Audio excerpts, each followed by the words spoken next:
If people are dieting now more than ever before, then why are nearly 1 in 3 American adults overweight? Dr. Gundry, who's helped thousands lose weight and feel younger and healthier than ever, says most people are not getting enough fat-burning MCTs from their food. MCTs are a special kind of compound that instead of turning into fat when you consume it, turns into ketones, which is a chemical that breaks down the excess fat in your body. So, by getting more MCTs in your diet, you essentially flip a switch that puts your body in caloric bypass mode, which can flush out excess fat and calories. And he's created an easy way for you to activate caloric bypass right at home. It's called MCT Wellness. This powerful blend of fat-flushing MCT powders and antioxidant-rich polyphenols is designed to help you unlock your body's fat-burning, energy-producing potential. What's even better is that it's a delicious drink. I love how incredible it tastes. All you do is add a scoop to water, enjoy, and watch as you start feeling slimmer and more energized. So, if you want to experience a quick, easy, and effective way to melt pounds fast, go to GundryMD.com/energy and order right now to get up to 53% off your regular price order with a 90-day money-back guarantee. Again, that's GUNDRYMD.com/energy. Want a website with unmatched power, speed, and control? Try Bluehost Cloud, the new web hosting plan from Bluehost, built for WordPress creators by WordPress experts. With 100% uptime, incredible load times, and 24/7 WordPress priority support, your sites will be lightning fast with global reach. And with Bluehost Cloud, your sites can handle surges in traffic no matter how big. Plus, you automatically get daily backups and world-class security. Get started now at Bluehost.com. The 3 Down Greencast is brought to you by the Pile of Bones Brewing Company. New taproom now open at Sass Drive and Cameron in Regina.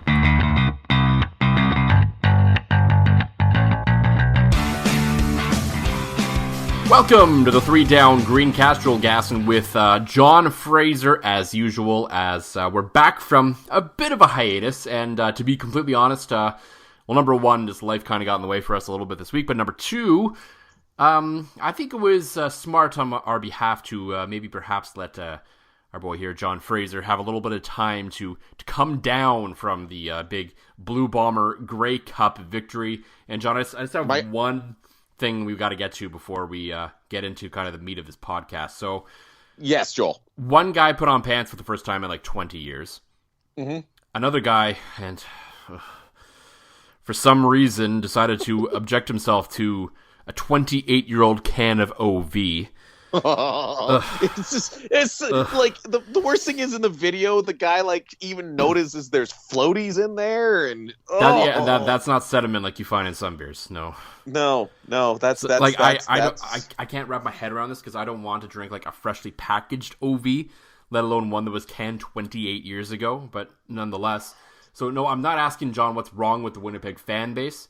I just need to know, since this is apparently the thing Bomber fans are doing, and just weird stuff, though I still think our buddy who put pants on should have stayed strong, kept wearing shorts. But it's true. Regardless, John, what incredibly stupid thing did you do when the Bombers won the Grey Cup? I got the drunkest I've probably been in at least 15, 16 years. Like, I had no intentions on doing it. All I did was watch the Grey Cup at home with my family, my mother, father-in-law, the boys, and Lacey. And I got so blind, blackout drunk, I didn't know which way was up. See, anybody that knows me knows I'm famous for when I get a little bit too drunk and I get the spins, I go, you know what? I'm going to go spend some time praying to the porcelain gods here. This time, I did not have an option. I remember one of the few things I remember is everybody had gone upstairs. I was still watching the post-game coverage as best I could. And I went to put Max to bed, and I woke up from putting Max to bed and just like, okay, oh no, bathroom now. So bathroom, shower. And I decided that would be an ideal time to walk out. I'm glad my in-laws were gone. I didn't know if they were or not, but I definitely walked out of my shower into my living room, stark ass naked. Lacey then questioned me if I had been puking or not because I looked like shit. I then stumbly and reaffirmed that I had been. Decided to grab first a Twix bar, lay in my bed, continue watching postgame, and tweet out that I was living my best life. I don't know how I tweeted because I was so blind drunk I couldn't text anybody. I went to pick up my phone to text you. I actually couldn't do it. I was that shit-faced. Now, the reason is, this wasn't even a real celebration drunk. This was my beer fridge is there. I'm entirely nervous throughout this entire game, and I just drank the whole time. And to cap it off, my family had visited recently. We like having mimosas, little Sunday brunch before everybody, catches their flights back to Ontario or Alberta or wherever they are. So I had one of those things of sparkling wine, probably, about 500 milliliters or so left in my fridge that I opened up the minute the Bombers had won and proceeded to chug it. That's where my night went off the rails. Oh, and then I had to be up and make an appearance on television the next morning. I'm still amazed you managed to do that. You know what? Drunk John was very smart. I had my iPhone alarm set about as loud as you could ever get it. And I kept my text notifications on, which I never, I am famous. My phone, I shut everything off at night when I go to bed. I left everything on and I woke up. There was a group chat between CTV Saskatoon anchor Steph Massicott, Quinn Magnuson, who I was on there with, former rider and bomber, and the producer Blair and me, and it's just ding, ding, ding, and the alarm went off, and I'm like, the group chat was literally, has anybody heard from Fraser? Does anybody think he's alive? Does anybody think he's actually going to be here? And I roll over and I text 7:30 in the morning. I'm on air at 8:22. I go, I'm good. Getting in the shower. See you guys soon. What you should have done? You should have just sent the GIF of the Undertaker rising from the dead. That's just what you should have just said. Just he's dead ass on the mat, and then he just sits up. That's what you should have sent. I think Blair might have texted after me if I wanted coffee, and I sent that dried out picture of SpongeBob that he's like, I need water. And I sent that, and somehow made it on TV the next morning after. Also, to add to my debauchery following the Winnipeg Bombers, the Grey Cup, I walked in with two CTV Saskatoon with Quinn, and we're leading down the hallway to where the waiting room is. Right now, the waiting room doesn't have a door on it; it's open. And I'm talking very loudly about how shit-faced I was, how shitty I still felt this morning. And we come in, and unbeknownst to me, the guest before Quinn and I on CTV Saskatoon that morning was Troy Cooper, the chief of police for Saskatoon. Oh, cool. So I'm talking and kind of giving Troy's he strikes me as a pretty serious guy. And he's kind of giving me the serious okay, where were you? So I made a point to tell Quinn I was just at my house with my family the whole night. And then, backed off on I got so incredibly drunk, I felt like I was 16 again. So that is my Super Bomber Grey Cup story. And now here, as I record this in my bedroom, I have a sudden craving for another Twix bar. So I guess the other reason why we kind of delayed this is, as you know, we like to enjoy a beer, in case of John's case, 2 or 3 sometimes during this podcast. Oh, yeah. And if you've ever been to Grey Cup, obviously, John, you have. Yes. It's a long journey through it all. Oh, and God. It is not a sprint. No, and I definitely needed a few days to relax and kind of detox after the Football Reporters of Canada suite for the most part. So yeah, that's pretty much why, the biggest reason why we decided let's push this off a little bit, and then Thursday we were going to do it and you got caught late working, and it's all good though. We're here. There isn't really much to say about that Grey Cup in general, I would say, quite frankly. I remember after the game, I went up to Steve Milton of The Spec, and I was like, so what's the story here, rather than, hey, you got your ass kicked? Right. Right? That's pretty much all there was to say about that Grey Cup. But the funny thing is as much as and I can tell you, texting before I lost the ability to with other Bomber fans, we're so jaded from 29 years of losing that even though objectively, I remember looking at my father-in-law, and he's like, John, they have it in the bag. They're outplaying them. That defense is ferocious. The offense is moving the ball. I'm like, Doesn't matter. They're going to screw this up. They're going to screw this up. I need another beer. Do you need another beer? I'm going to have another beer. You know what? That's great. I'm going to have more beer. And it wasn't until the long incompletion in which the defensive back made the play, swats the ball out, right? Mike Jones on Mike Jones, yeah. Exactly. Jones on Jones violence. It wasn't until that I finally started coming into my head that, holy shit, this could be it. And I'm sure objectively I think you and I are going to have very different views on the game. I felt like Hamilton was in it till the very end. You as an objective viewer, that's only because I was waiting for Winnipeg to blow it, because I'm always waiting for Winnipeg to blow it. But you as an objective viewer, you probably have a better breakdown on how good that Winnipeg defense was. But yeah, here's the thing, nervous till the end. Yeah, I get it from a Bomber fan perspective. I think partway through the third quarter or so, I was pretty convinced that Winnipeg was going to win that game. I don't remember exactly when it was in the game, but it was kind of like the Corey Sheets stiff arm run when Andrew Harris picked up that 2nd and 17 or whatever it was on the ground. I was like, okay, this is over. This is over. There was no point really in playing out the rest of that game. What should have happened though, and we've seen it 1,000 times before, was the Bombers created all those turnovers in the first half, and they only had, for the most part, only had a 5-point lead to show for it. That was the script for what should have been a Hamilton, team that flips the switch in the second half and goes on to win. And it just never materialized. Winnipeg got away with it in a big time in the first half there, but I mean, credit to their defense. They got the job done. And, unlike maybe some other championship games in football where one game anything can happen, one anything could happen in this game too, the supposed non-favorite one, but there was clear, definitive evidence that they were the better football team that day, and that's really all you can say about that. Yeah, no, and you're absolutely right. I mean, I think I think that's why I have that impending sense of doom, because you and I have texted about this countless times, whether it's NFL games, whether it's CFL games, whether it's college games. We've often talked privately about the fact that you can't be settling for field goals, right? You can't have all this momentum and settle for field goals. And my overwhelming thought was, oh shit, the thing Joel and I always text about is going to happen here, and it's going to be doom. And then it didn't. So I was happy drunk, even though I was prepared for sad drunk. I think what helped Winnipeg was the fact they were up against another team that has also had a very long championship drought. Yeah, certainly. So someone had to overcome it, and of course, it would ended up being Winnipeg. So, well, and I think too, a lot of that speaks to the road that the Bombers took in the playoffs, and basically their entire season. And I think there is certainly, Hamilton basically had an easy run through the entire season for the most part.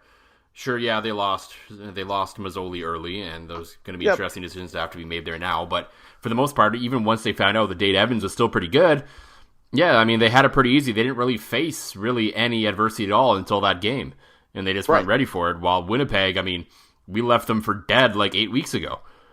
So when Matt Nichols went down and Chris Streveler, who comes up with well, and then they lost a bunch of games in a row, and it looked like the wheels were falling off. And if it wasn't for BC, they probably would have missed the playoffs and this whole thing. And now now they're champions. So I mean, if that doesn't speak to the CFL, I don't know what does. But I was having this debate at work, and in recent memory, is the Zach Collaros trade perhaps the most impactful trade deadline move in recent CFL history?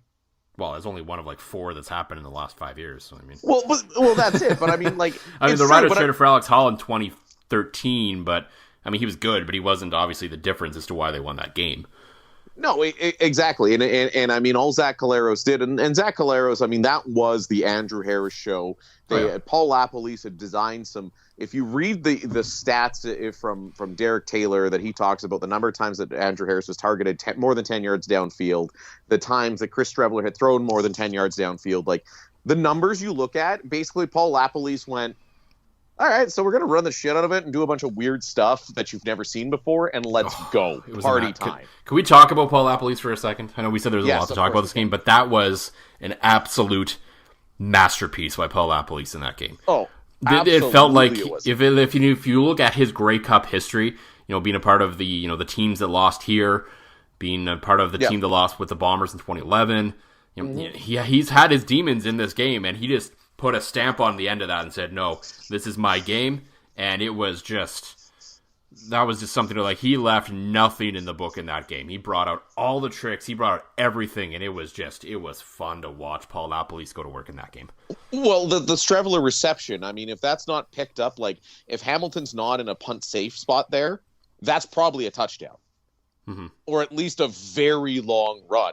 The fact that the fake to Streveler only resulted in a first down and a little bit was remarkable. I mean, that was good recognition by Hamilton, but again, and I appreciated the game plan, but it wasn't until you got reading into, some of the things that I think Chris Streveler had only thrown 6% of his passes as deep as he did in the touchdown pass.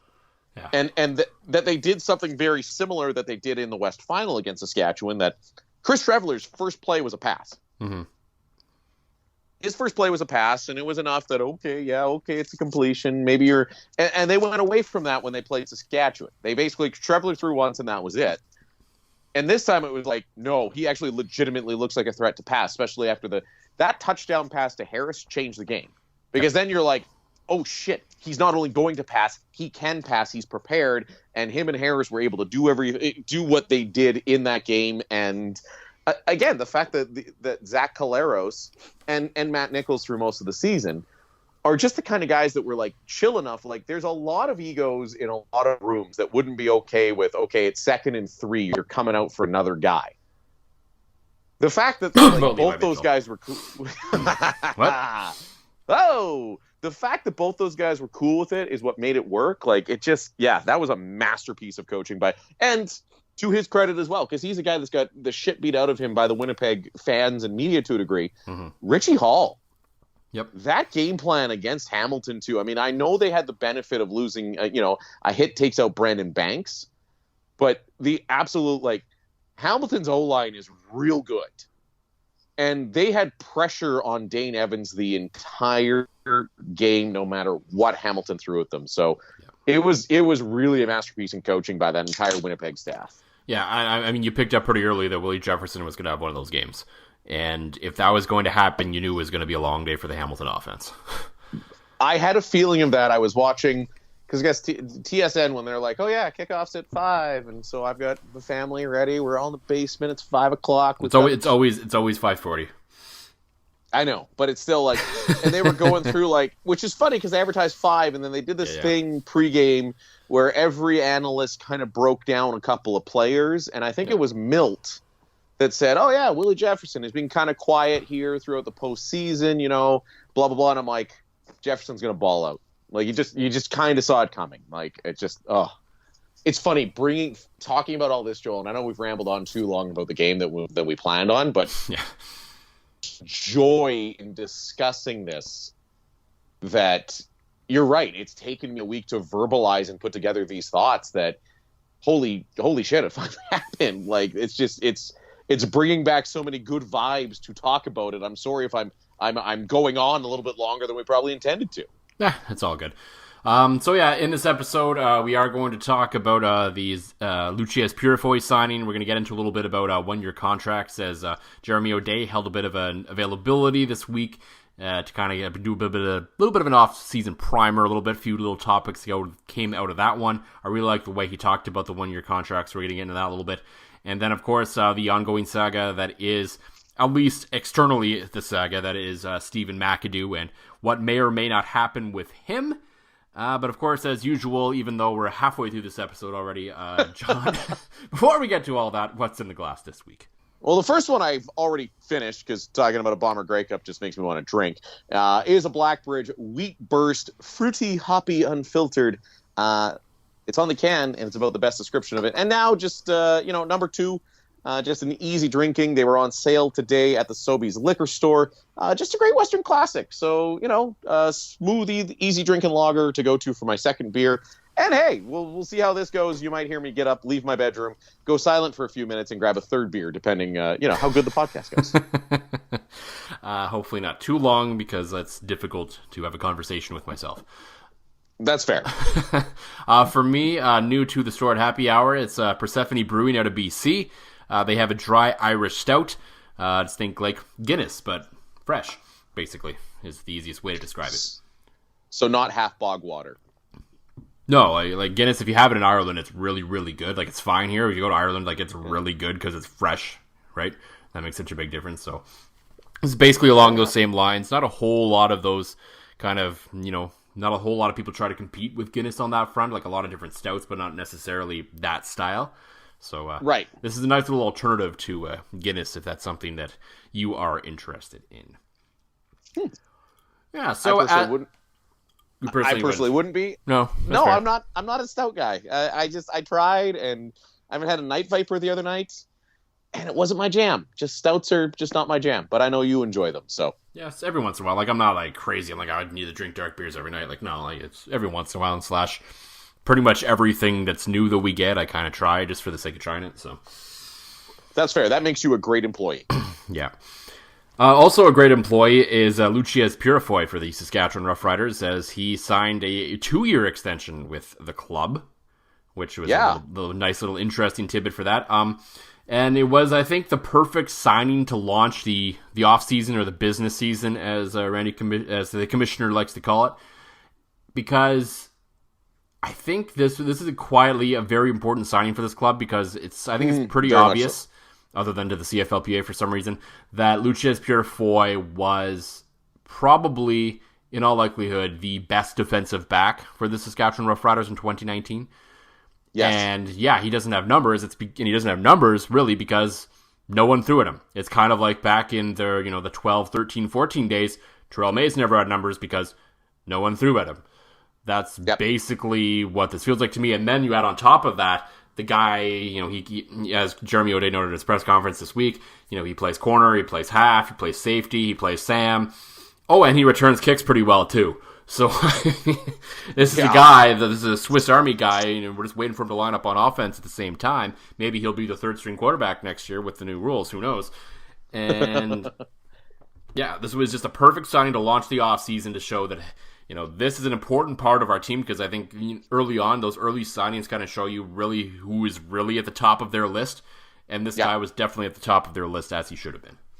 Yeah, no, you're absolutely right, Joel. He's one of those guys that if you look at the stat sheet, you're going to go, oh, nothing of this stands out. But if you watch the games and you listen to the games, you're right. Teams game plan to not throw at him. He's on the field. Whoever he's shutting down in the defensive backfield, whatever receiver he's shutting down, is not going to have a very good game. And you just know that's part of it. Huge, huge signing here by the Riders heading into a hopefully Grey Cup year. I mean, he was kind of an outside. There was some outside discussion about him possibly giving the NFL a shot with his versatility and speed and things like that. So good thing that they got him locked up.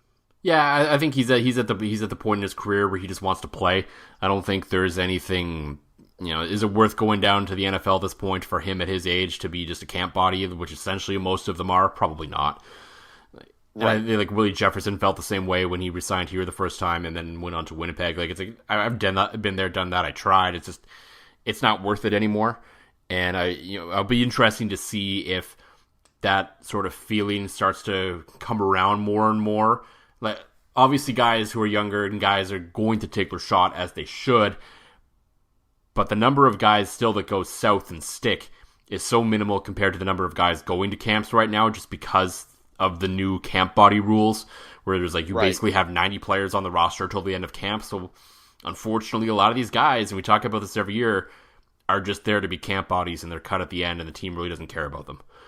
No, and so if you're in a spot where, okay, you're a top defensive back in this league, you work really well with your teammates and the system you're currently in. Okay, yeah, you're not going to the NFL. There isn't the 3% chance that you're going to have an opportunity to make millions of dollars, but you know what? You're still doing decent. You're doing okay for what you do, and there's always opportunity to make more money in Saskatchewan. So yes, it just makes sense on a lot of levels, I think, for Louchiez to make that move, and it works for both sides. And it was the perfect signing, and it'll be interesting to see where this list goes from here, because in that press conference, Jeremy O'Day was talking, was asked about if he thought the list was daunting, and he was like, no, I mean, He basically played it off as it is what it is. He got asked about a few of the hot topics around the league right now where some, management types and coaching types haven't been afraid to share their opinion. He seems very much in the opinion of the rules are whatever they are, and I'm just going to make it work whichever way it works. And what I thought was interesting, he's talking about the free agent list and how long it was, like 35 players or something roughly is what the rider list is. I was like, I haven't counted them yet. I haven't looked that closely. We're just kind of going through a roster and deciding who we want to bring back, whether they're a free agent or not at this point. And if they happen to be a free agent, then okay, we'll start talking to them. But if they're not, then it's cool. But if there's a guy, and so he's kind of whittling down the list like any good GM would at this point, where it's, okay, we're looking at the roster as a whole. Who do we want, regardless of what their current status is? I think that's a good way of looking at it. Well, and certainly, especially in the CFL, where we are going to get into in a minute, where you do have the double-edged sword of the fact that you can cut a guy without essentially any repercussions at this point in the season, right? Mm-hmm. It works well for the team that is looking through their depth chart, and you can even have somebody signed to a lifetime contract, but the way the CFL goes, you could just go right ahead and let them go right now and not have to face any consequences, right? So it is a very smart way of looking at the team. I enjoy the fact that, he's just looking at everything as a whole. And I mean, they are talking about sustained success, but, you, me, and the fence post know that there might be a decision or two that changes this year that they might not normally make because, of course, with, the Grey Cup next year being there in Regina. Yeah, I don't know about that. Like, I put it in the piece where I wrote off that press conference where you're right. There could be a few decisions they wouldn't normally make, but I'm not expecting it to be quite as extravagant as we saw in 2013. Oh God, they're not going to go out and bring in the equivalents of Geroy Simon and Ricky Foley and George Cortez and spend over the cap and do all these things. I think they're going to go about it like they would any other year. But if there is an opportunity to make a move, maybe they wouldn't normally for maybe some extra depth, for maybe another, just this, that, and the other thing, sure, they might look into it a little differently, but I don't think it's going to dramatically change the way Jeremy O'Day and Craig Dickinson are going to approach their business. No, you're absolutely right. I think this will be a cap, if not over the cap team, because you're right. There will be they are going to want depth. In many spots, which this team already has. I mean, just keeping this team together right now. If you re-signed everybody that was essential to this club that's a free agent, you're probably going to be at, if not over the cap right now. The big advantage that this team has going for it in free agency, though, is you have Bo Levi Mitchell making 800 some G out in Calgary. Trevor Harris is probably in the mid sixes. You got Mike Riley making 800 and some G in BC. You got Cody Fajardo making roughly, 400 next year? Yeah, somewhere in the fours. So somewhere in the fours, maybe fives with performance bonuses. That's the most important position on your team is locked up at a discount. That allows you to distribute the rest of that money someplace else to keep the core of this team together. So, yeah, no matter what decisions they're going to make, I think they are going to have the ability to make those decisions because they have financial flexibility. And I'm with you, Joel. It's not – they're not going to do what they did in 2013 and completely mortgage the future. But I look at a guy like – you keep Ed Gainey around? He didn't have his best year, but he's a veteran guy. Maybe he's a guy that you keep around because you are hosting that game next November. I mean, you and I have talked about Ed in the past. To me, it kind of feels like the writing's on the wall. I guess we'll have to see. Guess it depends on how they want to approach it. He could be back for camp, but does he make it out of camp? I don't know. Guess it depends on how they feel about the talent they scout over this winter and how they get into that. I think there's going to be a few veterans that aren't back next year. That's just the nature of the game. And I don't foresee them doing anything overly drastic, anything different. So I don't know. I honestly don't know the answer to that question at this point, but it is a question that's going to be coming up every year now because, and it's been a hot topic across the league this year, is the 1-year contract. And right. Jeremy O'Day, I think, answered it very well when he was asked about his thoughts on it, basically, and he said, well, you get a lot of free agents every year, and it's difficult to kind of build a core together, but at the same time, if you need to make a drastic change to your roster, it's pretty easy to do that too now. which I think Right. So you get both sides of it. And to me, specifically Dave Dickinson has come out and said he doesn't like them. And I get why. Obviously, from a fan perspective, I get it. You want a good core together for a while so you can connect with them and the franchise and the whole thing. I understand that, and I understand why that's important. Let's make that perfectly clear. But when the teams come out and they're saying that, people within teams and, either whether they're talking anonymously or they're out in the open saying it, that they don't like the one-year contract, it's like, well, there's an easy fix to this. Because the only reason they don't like the one-year contract is because the players have basically taken some of the control away from them. Because they always controlled everything about the players, because they could get cut at a moment's notice and they didn't owe them jack, essentially, unless you were a veteran after Labor Day. They didn't owe you jack. And now that's gone. That right now at this moment, that is gone. The players have actually gained a little bit of power through this, because what was supposed to be an opportunity for them to go to the NFL, the players have smartly figured out, it's like, wait a minute, why should I sign long-term if I'm not getting anything guaranteed? So I'm just going to go year by year. And Solomon Elamimian said it at the CFLPA State of the League, at the State of the Union, I guess, at Grey Cup week, where it said, basically an easy solution to this is let's go down the route of the NFL and let's guarantee some money. So if I'm guaranteed X percentage of my contract every year, okay, then for the duration of the deal, then okay, I'll sign a 3-year deal with you, knowing I'm guaranteed to get at least $100,000 out of the deal. No, and you're absolutely right. Well, and I don't think that's an unfair compromise. No, it's not like they're out here clamoring for the NHL or the NBA where contracts are fully guaranteed. They understand the fluidity and how football is different in that regard. So you can make the argument maybe it shouldn't be, but that's a whole other issue. The point remains how football is, and that's how the sport has always been run. But even in the NFL, more and more guys are making sure they're getting their money.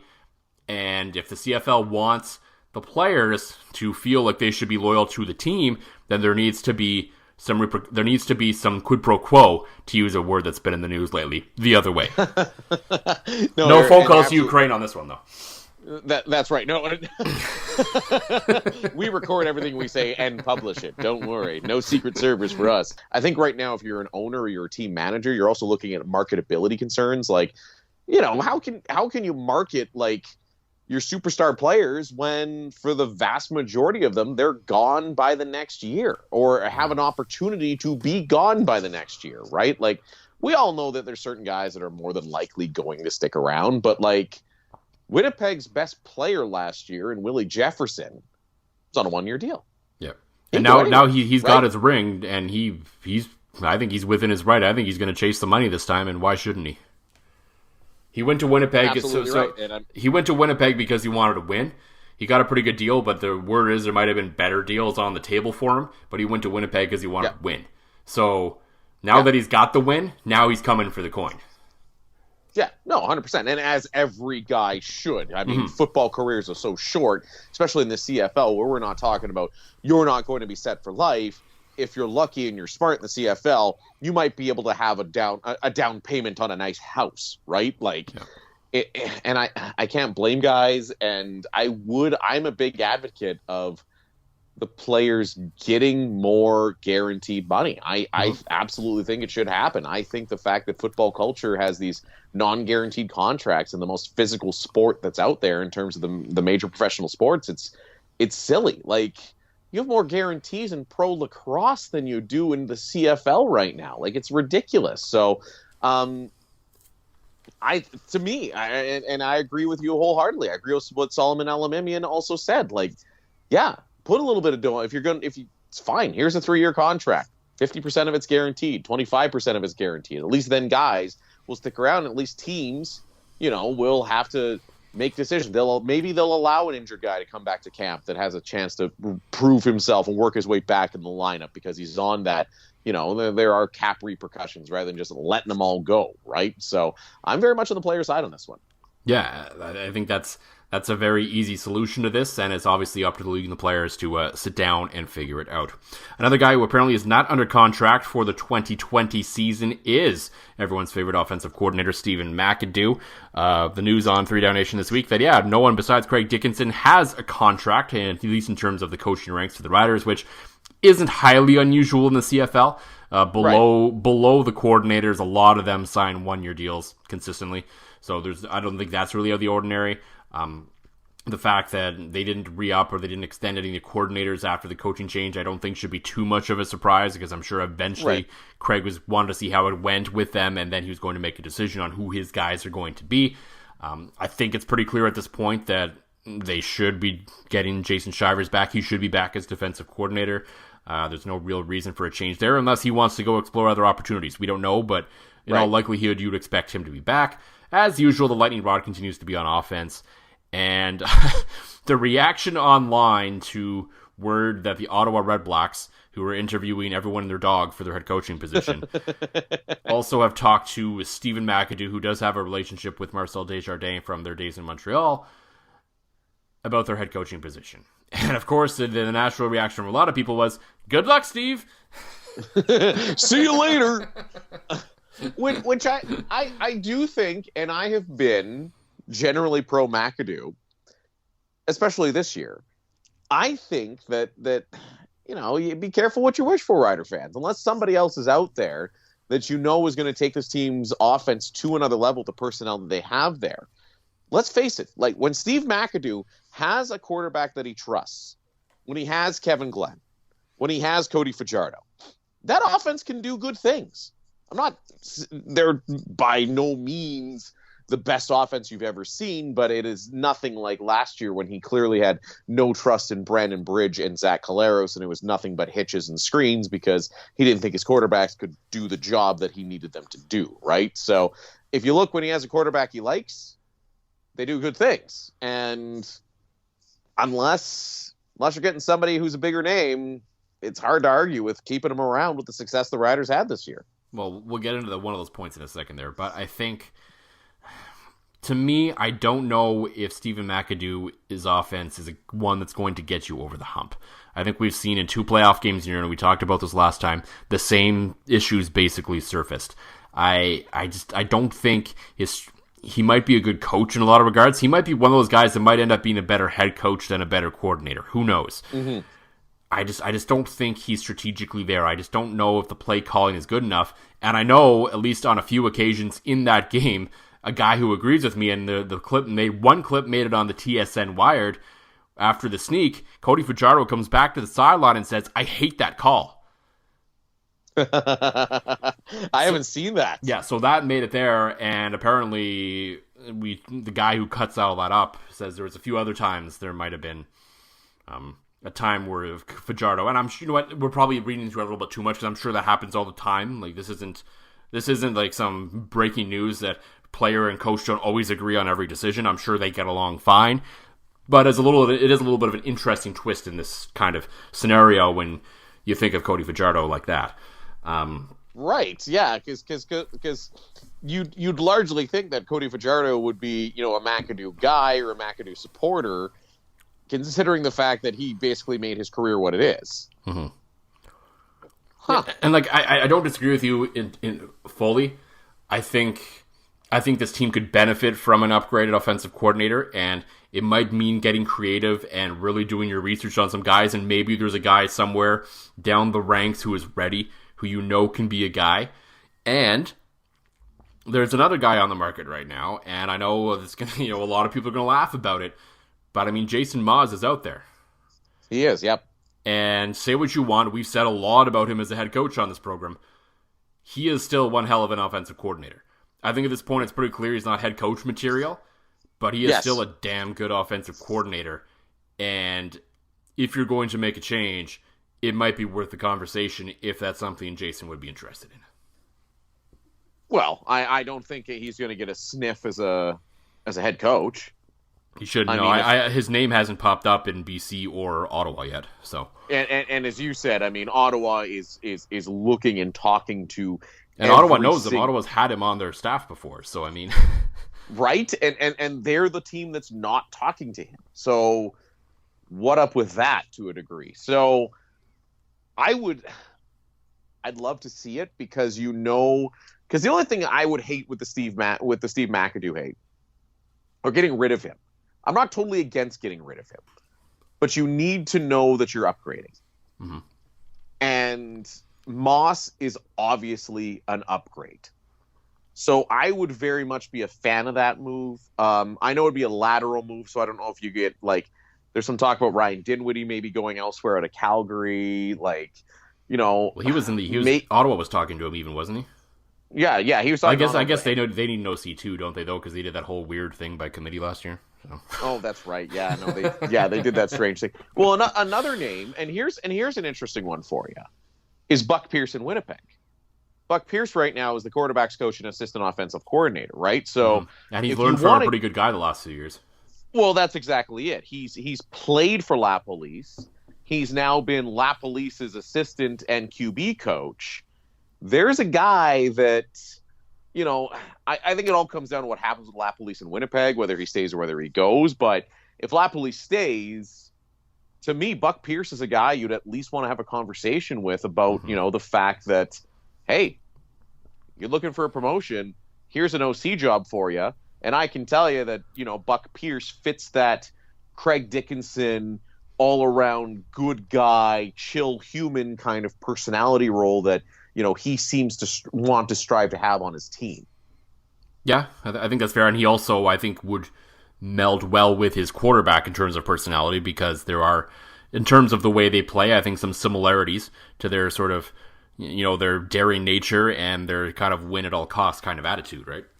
Yeah, absolutely. And then with some of the pieces that the Riders have on offense, like the ability to get creative, which Paul LaPolice is famous for, and we, talked about it here in the Grey Cup. Even just simple things like properly using your running back. Yeah, exactly. Yeah. That's amazing. What a concept. What a concept. You got a guy that runs for over 1,000 yards and you use him in the biggest game of the season. Huh. That's funny weird. How that works. This is really strange.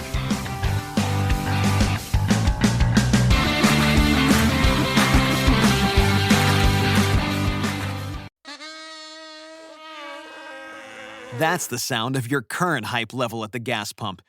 But brace yourself for something fuel-nominal, because Unleaded 88 is about to take the hype to a whole new level. Unleaded 88 is cheaper, cleaner, and greener than regular unleaded. Plus, it's homegrown, making Unleaded 88 the clear choice at the pump and totally worth the hype. So pump it up with Unleaded 88, brought to you by Iowa Corn.